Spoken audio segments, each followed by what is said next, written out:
Big pass வீட்டுக்குள்ள கொஞ்ச நாளா லவ் கண்டென்ட் இல்லாம இருந்துச்சு. இப்ப மறுபடியும் அந்த வேலையை ஆரம்பிச்சுட்டாங்க. ஐயோ மீண்டும் மீண்டுமா?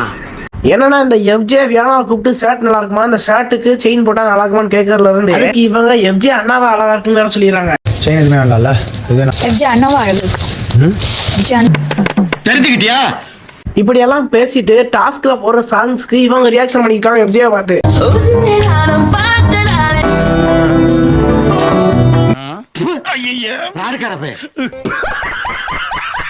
இந்த மாதிரிலாம் இவங்க ஒரு பக்கம் பண்றாங்கன்னா இந்த அரோராவும் கமருதீனும் என்ன பண்றாங்கன்னு தெரியல. கிச்சன் டீம்ல இல்லாத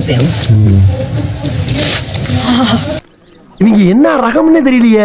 எப்பயுமே வீக்கோட எண்ட்ல தான் ஸ்டார் பெர்ஃபார்மர் யாரு, ஒஸ்ட் பெர்ஃபார்மர் யார் அப்படின்னு கேட்பாங்க. இப்போ என்னடா டாஸ்க் ஸ்டார்ட் ஆனா 2 நாளே கேட்க ஆரம்பிச்சிட்டாங்க. இதுல ஒஸ்ட் பெர்ஃபார்மர் யார் அப்படின்னு பார்த்தோம்னா 3 டீம்ல இருக்க ஹெட் தான் சொல்லிருப்பாங்க. இதுலயே ஹைலைட்டான விஷயம் என்ன தெரியுமா, இந்த வீட்லயே சிந்தாம சாதாரண மிச்சர் சாப்பிட்ற பிரச்சனை ஸ்டார் பெர்ஃபார்மரா சாண்ட்ரா உங்களுக்கு கொடுக்குறாங்க. கடைசியா இந்த டாஸ்கோட எண்ட்ல எல்லாத்துக்கும் ரேட்டிங் கொடுக்கணும்ல, அதுல அந்த சாண்ட்ரா பண்ற வேலையை பாருங்க.